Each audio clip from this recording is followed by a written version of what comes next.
Welcome to Literary Hub. Let's get into the class without wasting time. All we have to decide is what to do with the time that is given to us.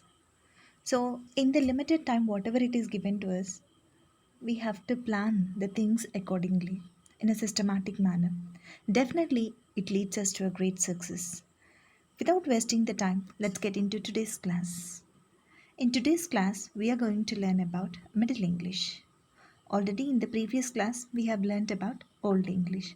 If you have not watched that video, please kindly get into that Old English video and watch the things. Because once when we understood that Old English, what were the different concepts and what are the different theories we have and what were the different branches we have in Old English, that if you could able to understand, then only it will be very easy to understand Middle English period. The English language is a member of an extensive group of languages called the Indo European language family. This language family can divide into several branches and sub-branches, where we have discussed in the previous video. So, if you have not observed the branches in the descent of English, there I have discussed about all these branches also, which have extinguished, which have extinct, and how this Indo-English has come to the, usage. So those all things we have discussed in the previous video. English belongs to the West Germanic branch. The other West German languages are German, Dutch, Afrikaans, Frisian, and Yiddish. Old English, as we discussed in the previous video, it's also known as Anglo-Saxon period. That is 5th century AD 1066. Middle English, which has started from 1066 to 1453. Modern English has started from 1453 till present day.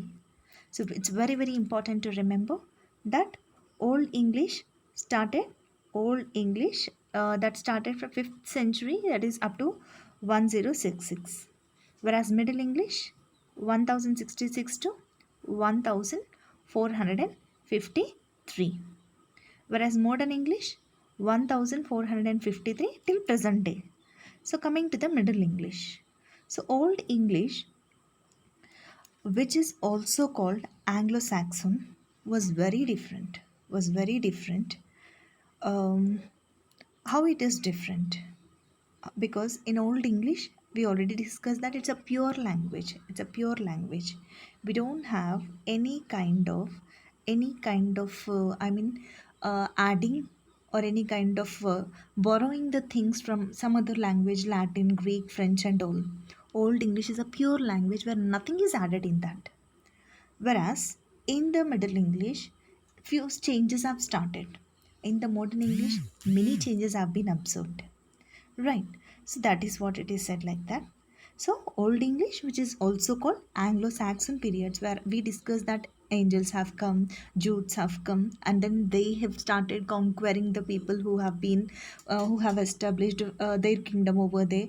And as these people have fought with those people, in the sense, so what these people like angels and Jutes, they have fought with the tribes who have been in that particular area, and they started their rule, right? Such a way the language has spread.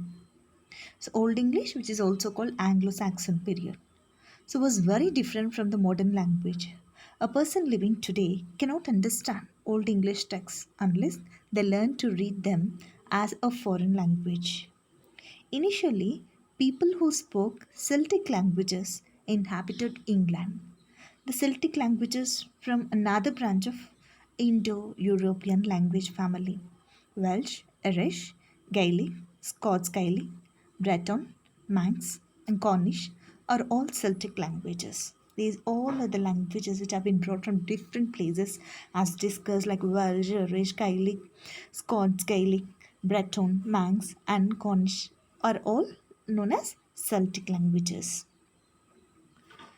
In the late 5th century AD, Germanic tribes from across the North Sea began settling in England. So, very, very important. In which century, in the sense that we need to remember that was happened in 5th century AD. Who here you can see Germanic tribes from across North Sea began to settle in England. The English language descended from the language that these tribes spoke Old English. Right, so at the time it was observed that the people, isn't it, the tribes who have come from that particular area started speaking, isn't it? So that is Old English. Right. So Old English was spoken during a period in history called the Early Middle Ages. By about the year 1000, the Early Middle Ages ended and the High Middle Ages began. Middle English was spoken during the High Middle Ages and the period that followed the Late Middle Ages. Right. So these all are the things which we need to remember. Coming to the few more important points.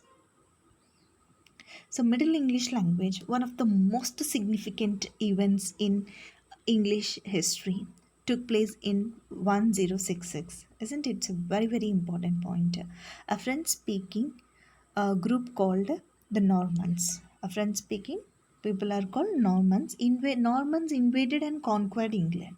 So before that, what happened here? The Jutes as well, Jutes and Angels have come over there and they have conquered the tribes who have settled in that particular place. And then what happened? They started their rule, that is Old English, right?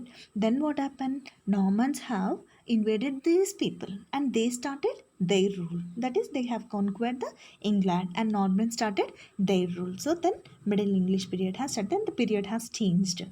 Normans descended from Vikings who had settled in France in the 10th century. However, they quickly adopted the French language and culture. By 1066 the Normans were completely French by the year, because Old English is the language, very pure language, nothing is added in that. But then coming to the Middle English, what happened when these Normans have conquered that people? So what happened? So these people, that means who have come from the different places, so what happened? They started their rule. When they have started their rule, what happens? Definitely the language which they have inhabited, so what happened? They started spreading that language in such a way. So what happened? Mixture, it is the add up of another language which has added in the English. So what happens? Slight changes have been taken place in the Middle English, but Old English is the pure language without any kind of changes. Here, the Norman invasion created a French speaking aristocracy that ruled England, but it had an enormous impact on the English language, right? Because as change has taken place, a lot of changes have been taken place in the language. Thousands of French words enter the English language after the invasion. French is a Romance language derived from Latin. Even though Latin is an Indo European language, it differs considerably in grammar and vocabulary from Germanic languages. So, what happened?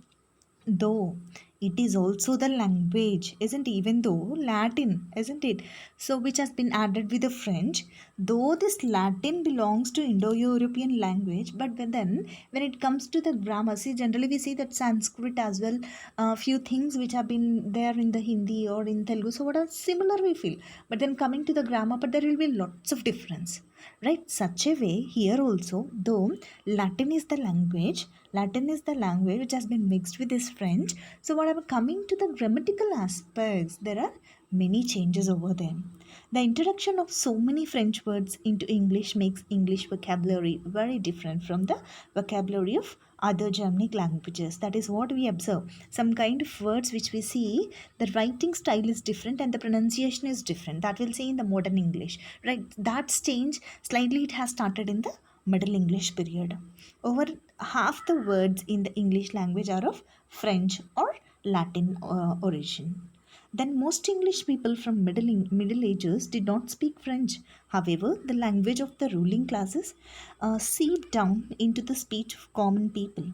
Eventually, the ruling classes accumulated to England and spoke the modified English language as their native tongue. The influence of the Normans can be illustrated by looking at two words, beef and cow.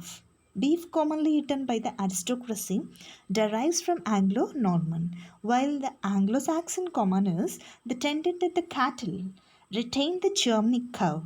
Many legal terms such as indict, jury, and verdict have Anglo Norman roots because the Normans ran the codes.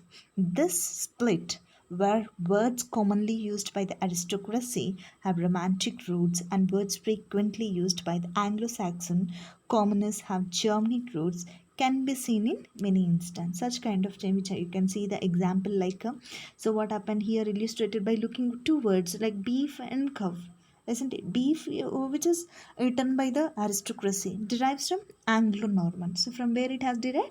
That has derived from the people that is Anglo-Norman people, right? Well, Anglo-Saxon are commoners, isn't that means they are habituated to use that.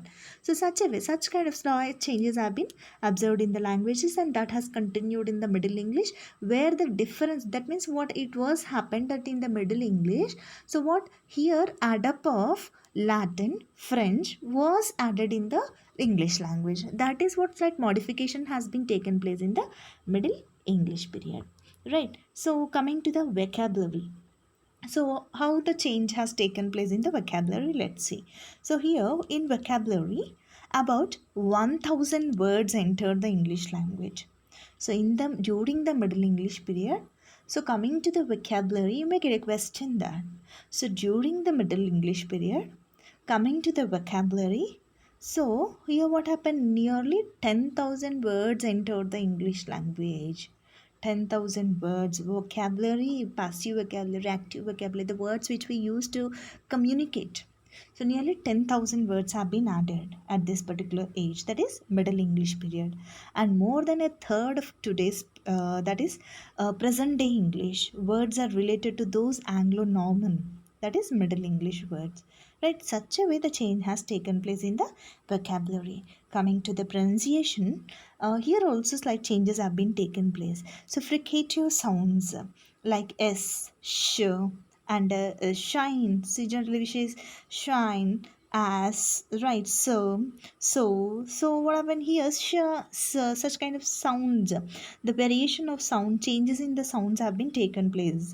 Right, French influence helped the distinguish their voice counterparts. So what happened here to change the sound, understand the variation differences, that means what the one letter which can be pronounced in two ways, so that it has counterparted, it has been observed by using the French language. And see here you can see marriage also contributed the diphthongs like a boy, oi, yum. So such a way the pronunciation difference in the pronunciation by adding up the French language with the English. So what happened? The pronunciation also has been taken place. But that is what we observe sometimes, right? Chocolate, chemistry, right? So what happened? Chocolate, ch, chemistry, kha. So what happened? Two different two letters are the same one, but then the pronunciation is different. So such a kind of pronunciation, the difference in the pronunciation has been observed in the Middle English with the source of this French language. Coming to the grammar part, grammar was also influenced by the phenomenon, especially in the word order. While Old English, so what happened, had an adjective plus noun order. But then some expressions like a secretary general changed into the French word order, that is noun plus adjective. So what could be the change that was observed in the grammar part coming to the in the Middle English, in the sense what happened in the Middle English, adjective plus noun. But whereas in the next coming language, that is modern English, that is noun plus adjective, right? This change has been taken place. Coming to the famous poets and writers during Middle English, let's see about two writers in this class, and we'll see more about the more writers in the next class. So the famous one is Mallory Motte, that is a Motte author. Is a Caxton himself prepared some translation of works in Latin and French.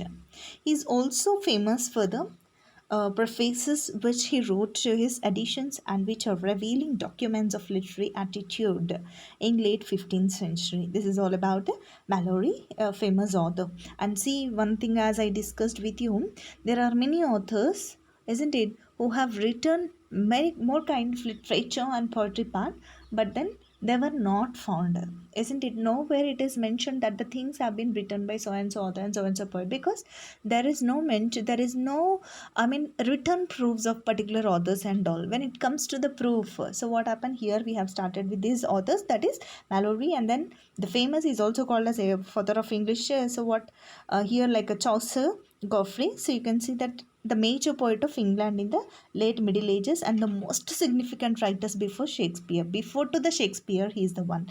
Shakespeare, modern English, but then in the Middle English, he was there. So born and educated in London, Chaucer served in the court and the army and went abroad on diplomatic missions. His view can be divided into three periods: an early one based on French models such as the Roman de la Rose, and which contains the allegorical book of Duchess. The second period lasted to about 1387 and is characterized by his use of Italian models by Old Dante and Boccaccio. So the main works of this period are the House of Fame, which concerns the adventure of Aeneas after the fall of Troy, the Parliament of Fowls, a story about mating of birds on St. Valentine's Day, the legend of good women. Right. So these are the few things which have been written by Chaucer's Geoffrey, very very important, which we need to know. So let's see more about the more poets and all in the coming session. So hope you're clear with this Middle English and what kind of changes that has been taken place in the Middle English, like in the form of poetry or in the form of pronunciation, vocabulary and grammar, that all we have discussed. So once again, just have the glance of this things, whatever very very important in this Middle English period, and how the language has been modified from Old English to Middle English. Hope you are very clear with this class. Thank you. Have a nice day.